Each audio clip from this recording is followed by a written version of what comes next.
Então vamos lá, vamos pegar essa coluna e vamos dividir ela em pedacinhos, desde a sua coluna cervical, passando pela torácica, pela lombar, sacro e cóccix. O que tá falando para mim a minha coluna? Tá? Quando eu tenho um desvio de coluna, isso significa uma criança que nasceu com desvio de coluna. Eu tô falando aqui então de epigenética, tá, gente? Daquilo que a ciência hoje sabe, que a gente já vai trazendo desde os nossos antepassados. Isso não precisa só ser nosso pai, nossa mãe, isso são gerações, coisas que às vezes a gente não acha e que a gente vai conseguir resolver efetivamente, não precisar continuar passando isso de geração em geração quando a gente fizer os tratamentos sistêmicos, tá? Então isso significa que existe uma desarmonia familiar muito antiga e que isso vem passando de geração em geração, alguns preconceitos, algumas crenças limitantes. Então isso faz com que nasçam crianças com problemas de desvio de coluna. Agora tá, olha só, eu não nasci com problema de coluna e aí eu fazia balé e lá quando eu tinha 12 anos de idade eu tive um desvio de coluna. O que isso é? Ah, lógico, né, Melissa? Eu fazia balé. Eu tô pegando aqui um caso de balé porque isso foi uma coisa que eu vi muito acontecer na minha época de adolescente. Muitas pessoas faziam academia, inclusive eu. E aquelas que eram as melhores, aquelas que estavam assim para se destacar, tiveram um problema de coluna. Na época que eu era adolescente, era muito comum, pelo menos na cidade onde eu morava, as pessoas usarem um colete, assim, devia ser muito desagradável, porque era uma cidade muito quente, deixava a pessoa toda retinha, assim, porque ela tinha tido algum desvio de coluna. Isso mostra que a pessoa tá com medo de tomar decisões, de magoar ou de perder alguém.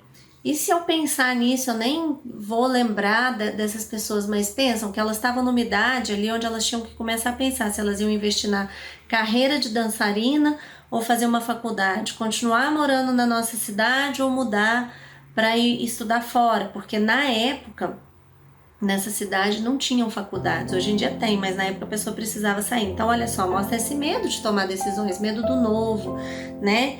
E às vezes de magoar um familiar falando, olha, eu quero ir por esse caminho e não por aquele, ou de perder alguma coisa.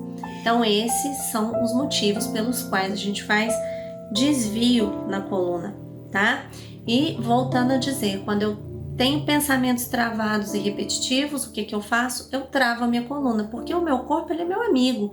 Ele, então tá, ó, vamos ficar aqui quietinho, paradinho, que aí você vai ter um tempo de pensar, um tempo de refletir, você não vai conseguir fazer nada mesmo, tá tudo doendo. Você vai ter que parar e tomar uma decisão. Vértebras cervicais. O que tá falando dores nas vértebras cervicais? Vértebras cervicais mostra que a pessoa está com a cabeça cheia de pensamentos. Então é aquela pessoa que acha que a responsabilidade do mundo inteiro é dela, que lá no trabalho, se ela não fizer aquele negócio, ela chega a pensar que a responsabilidade de toda aquela equipe, tudo, se ela não fizer exatamente, se fracassar, a responsabilidade é dela. Se der certo, a responsabilidade é dela. É uma dificuldade de entender que a gente precisa interagir.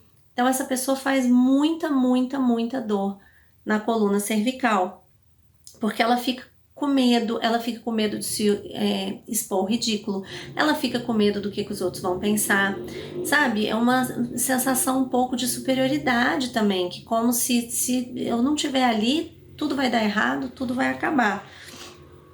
Só que essa pessoa, tá, tudo bem, ela até acha, não é consciente na cabeça dela que ela tá se sentindo assim, importante, porque ela está se sentindo importante de um jeito negativo.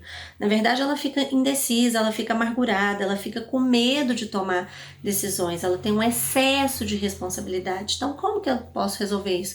Realmente entender que cada um faz a sua parte, que eu vou dar o melhor de mim ali naquele trabalho, mas que eu não sou responsável por tudo que acontecer nesse trabalho, que, sabe, somos uma equipe, né? Então, as coisas não é só comigo. Isso eu tô falando no ambiente de trabalho, mas isso pode acontecer com pessoas que trabalham em casa, com pessoas que trabalham sozinhas. Tá sempre ligado a esse excesso de responsabilidade, de achar que é responsável pelo mundo ao seu redor, enquanto na verdade a gente é responsável pelo nosso mundo. O que a gente tem que fazer é levar uma vida mais leve e dar sempre o nosso melhor, tá sempre com a nossa consciência tranquila.